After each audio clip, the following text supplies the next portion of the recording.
आज की कहानी है आत्महत्या। एक कहानी दो औरतों की। दोनों के जीवन में एक ही घटना एक साथ घटी। दोनों का फैसला बिल्कुल एक सा और अंजाम। साक्षी अब जीना नहीं चाहती थी, खत्म कर देना चाहती थी इस जीवन को। दिमाग में केवल यही बात घूम रही थी। फैसला हो चुका था, बस अंजाम कैसे देना है यही सोच रही थी। चारों तरफ अंधेरा ही अंधेरा था।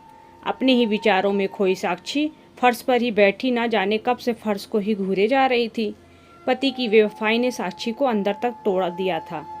उसकी कई बातें दिल और दिमाग में सूल की तरह चुभ रहे थे। इस बार तो आनंद ने हद ही कर दी।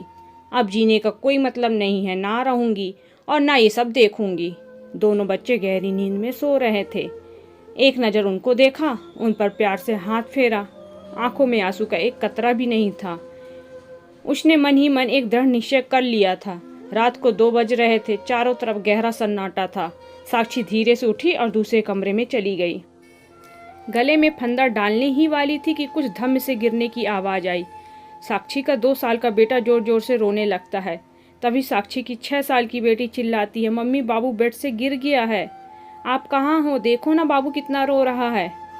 साक्षी बाबू बेड से नीचे गिर गया है दौड़कर दूसरे रूम में आई और बेटे को गोद में उठा लेती है और अपने सीने से लगा लेती है। बेटी रोते हुए बोलती है, आप कहाँ चली गई थी मम्मी? मुझे बहुत डर लग रहा था।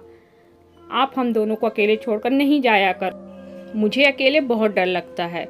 साक्षी अपने दोनों बच्चों को अपनी सीने से चिपका लेती है और रोने लगती है। दोनों बच्चे साक्षी के सीने से चिपक कर सो जाते हैं। रोते रोते साक्षी भी कब सो गई उसे पता भी नहीं चला। साक्षी की नींद टूटी मीनू की आवाज़ सुनकर। मीनू साक्षी के घर की काम वाली बाई। अरे मैडम जी, आपने बाहर का गेट खुला क्यों छोड़ दिया है? क्या बात है, आप अभी तक सो रही हैं? तबीयत ठीक है? साक्षी हड़बड़ा कर उठती है। तबीयत? अपने आप को सहमित करते हुए बोलती है, हाँ थोड़ी तबीयत खराब है। घड़ी में टाइम देखा तो 8 बज गए थे। ऐसे तुझे इतनी देर कहाँ हो गई? मीनू थोड़ा रुहासे स्वर में बोली, अरे मैडम जी, चौथी गली में जो शर्मा जी रहते हैं ना, उनकी बहू ने फांसी लगाकर आत्महत्या कर ली। 2 बच्चे हैं उसके, एक 10 साल की बेटी और 6 साल का बेटा। साक्षी का दिल धक्के से रह गया। अपनी साड़ी ठीक करते हुए बोली, कब हुआ ये? मीनू बोली, रात में ही हुआ है मैडम जी। सुना उसके मर्द ने उस दूसरी औरत रख ली है। मुँह अभी तक आया भी नहीं है। अचानक से साक्षी का रुख कड़वा हो गया। ठीक ही किया, आए ना आए क्या फर्क पड़ता है, अब देखने थोड़े आ रही है। मीनू ये सुन साक्षी से बिल्कुल पास आ जाती है और धीरे से कहती है, छोटा मुंह बड़ी बात मैडम जी, अनपढ़ गंवार हूँ, घर घर झाड़ू पोछा करके पेट पालती हूँ और आप लोग पढ़े लिखे लोग हैं, फिर भी आपसे उम्र में बड़ी हूँ। जीवन का तजुर्बा आपसे थोड़ा ज़्यादा है। आजकल आपके और साहब के बीच कुछ ठीक नहीं चल रहा है। मुँह बंद रखती हूँ लेकिन आँख कान तो खुले हैं मेरे। औरत हूँ, औरत का दर्द भी समझती हूँ। इसलिए आज आपसे एक बात कहना चाहती हूँ। आत्महत्या किसी भी समस्या का समाधान नहीं हो सकता। जीवन में उतार चढ़ाव आते रहते हैं। इसका ये मतलब नहीं कि आप अपनी जान ही दे दें।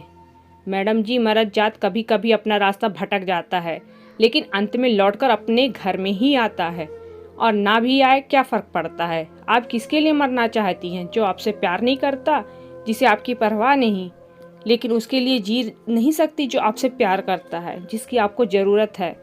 आपके माँ बाप जो आपसे बहुत प्यार करते हैं, आपके बच्चे जिन्हें आपकी ज़रूरत है। मीनू की बातें सुनकर साक्षी की आंखों में आंसू आ जाते हैं। साक्षी मीनू के सीने लगकर रोने लगती है। मीनू साक्षी के कंधे को प्यार से सहलाते हुए सोफे पर बैठाती है और बोलती है, बुरा ना माने तो एक बात बोलूँ मैडम जी, खाली दिमाग शैतान का घर होता है। घर में बैठे बैठे तरह तरह की फालतू बातें सोचती रहती हैं आप। मैं आपके घर काम करने के बाद 9 से 3 स्कूल में जाती हूँ दाई का काम करने के लिए। वहाँ की हेड मैडम बहुत अच्छी है। आप तो पढ़ी लिखी हैं, यदि बोलो तो वहाँ आपके पढ़ाने के लिए बात करूँ। आपका समय भी कट जाएगा और मन भी लगा रहेगा। साक्षी चुप बैठी रहती है। कोई जवाब ना पाकर मीनू बोलती है, आपके लिए चाय बना कर लाती हूँ। और मीनू अपने काम में लग गई। काम खत्म कर मीनू जा रही थी। साक्षी रुको, मीनू रुक जाती है। मीनू, तुम अपने स्कूल में बात करो, हो सके तो प्रिंसिपल मैडम का नंबर ले आना। मीनू के चेहरे पर प्रसन्नता के भाव उभर आए। मीनू लौटकर साक्षी के पास आकर बैठ गई और धीरे से बोली, मैडम जी, मैंने दूसरे कमरे में बेड पर स्टूल रखा हुआ देखा। ऐसा आप कभी नहीं करना। ये घर आपका है, इसे बचाने के लिए आपको हर संभव कोशिश करनी चाहिए। बिना लड़े ही हार मान लिया आपने। ऐसे आपकी मर्जी, आप इस घर में नहीं रहना चाहती। तब भी कई रास्ते खुले हैं, कोर्ट कचहरी। इतना बोलकर मीनू थोड़ी देर चुप हो जाती है। मीनू साक्षी के हाथों को अपने हाथों में लेते हुए बोलती है, मैडम जी, एक सिनेमा में एक हीरो ने क्या डायलॉग कहा है, लड़ाइयाँ हमेशा लड़कर जीती जाती है, मरकर नहीं, क्योंकि मुर्दे कभी लड़ा नहीं करते। मीनू ऐसे हाथ नचा कर बोल रही थी जिसे देखकर साक्षी को हंसी आ गई। मीनू की बातें सुनकर साक्षी का मन हल्का हो गया था और आशा की एक किरण भी दिखाई दी। वह अपने सर्टिफिकेट निकालने लगी। पति पत्नी का रिश्ता बहुत ही प्यारा होता है। भगवान से यही प्रार्थना करती हूँ किसी भी पति पत्नी के जीवन में ऐसा कोई मोड़ ना आए, और यदि आ भी जाए तो आत्महत्या समाधान नहीं होता। यह जीवन के किसी भी समस्या का समाधान आत्महत्या नहीं हो सकता। धन्यवाद।